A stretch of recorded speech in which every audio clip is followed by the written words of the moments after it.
when I was reading a little bit more about you, it seems as if your intentions were so much more in-depth and dynamic than just weight loss when you began this journey, really across the globe. Can you tell me more about that?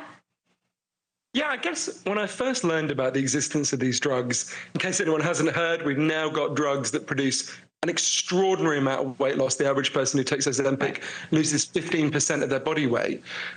I immediately felt so conflicted because the first thing I thought was, well, wow, this could save my life, right? I was about to turn 44, which is the age my grandfather was when he died of a heart attack. Loads of the men in my family get fat and die of heart attacks. I knew that obesity makes you much more likely to get over 200 known diseases and complications. So I thought, wow, if we've got a drug that can really reverse obesity, this is going to be a huge deal. But I also thought, wait a minute.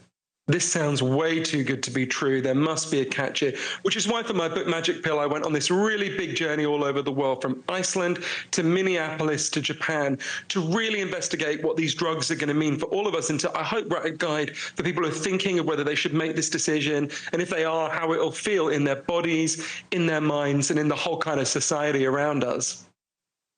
So tell me more about your intentions, because anecdotally, when I look around me, I mean, and it could be the fact that maybe I'm a mother and maybe my socioeconomic class, but I would argue that a lot of people are taking some type of GLP-1, whether it be from compound pharmacies or whether it be Ozempic or Mounjaro. There are so many options out there, and I think we are underestimating how many people are on it. Is that you wanted to educate people about your journey? Is it that you wanted them to know the risks? What was it? I wanted to figure out for myself, should I take this? What will it feel like? And should I carry on taking it? And what I learned is, anyone who's thinking about this, there's kind of two sets of risks that we've got to compare. There's the risks of being obese, which I'm sad to say are really, really significant. And you've got to weigh them against the 12 big risks associated with these drugs, which I go through in the book. And it's a really difficult calculation. And I think anyone who tells you it's an easy choice, I know the answers, you just need to do one thing no matter who you are, don't listen to them. I think you've got to go through in a lot of detail, okay, which of the big risks of obesity are likely to apply to me? Which of these 12 big risks associated with the drugs are likely to apply to me? And then you've got to weigh it for yourself. You know, I started taking Ozempic because for me, the heart attack risk was so great.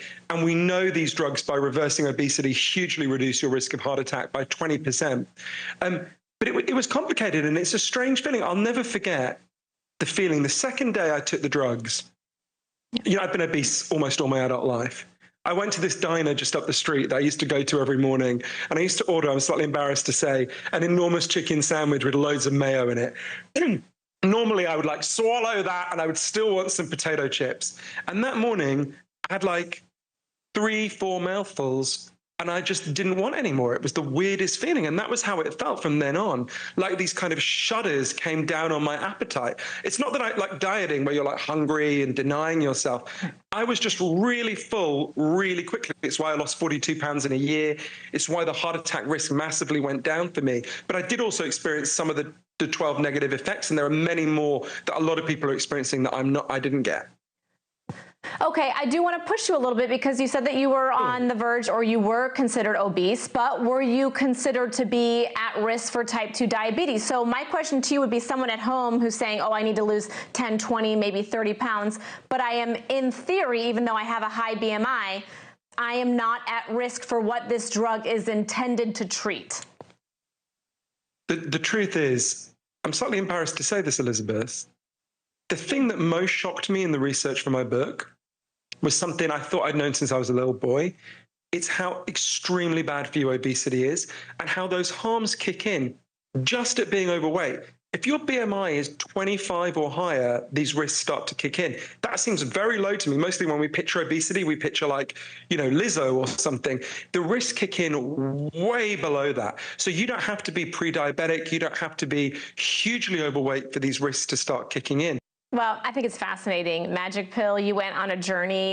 You have a history of very vulnerable narrations, and I would say this is no exception, and I think it's fascinating, Johann. Thank you so much for joining us and, you know, falling on the sword, going across the planet to get all this information for us. Thank you.